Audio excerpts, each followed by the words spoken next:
Mercredi 8 août 1990. Chronique de Jacques Attali, extrait. François Mitterrand lit le texte qu'il a rédigé de sa main et qui sera rendu public. Texte très important puisque le premier, il fixe la doctrine de la France dans cette affaire.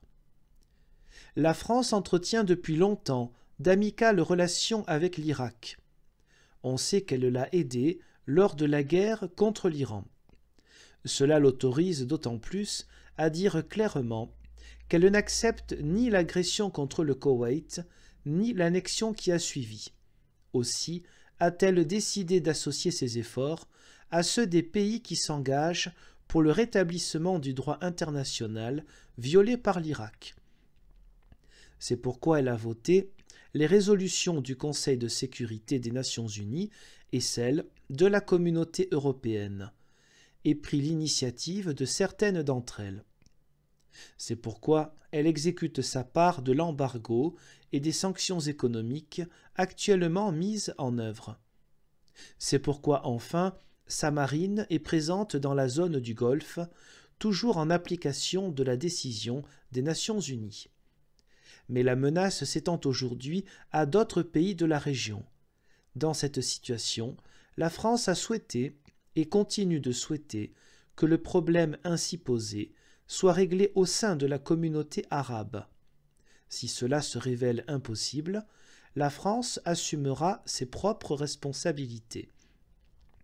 Premièrement, en répondant positivement aux demandes qui lui ont été adressées par l'Arabie saoudite et d'autres États de la péninsule concernant par exemple la livraison de matériel et l'envoi de techniciens sur place.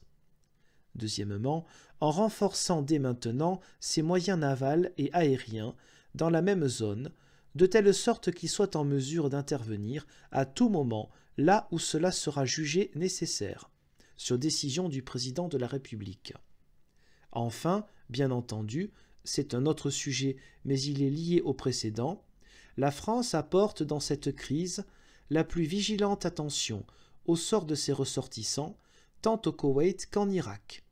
Suivis jour après jour, leur situation ne comporte pas, dans l'état présent, d'éléments de pression physique ou de menace à leur encontre. Ils n'en sont pas moins retenus dans l'un et l'autre de ces pays, avec interdiction d'en sortir.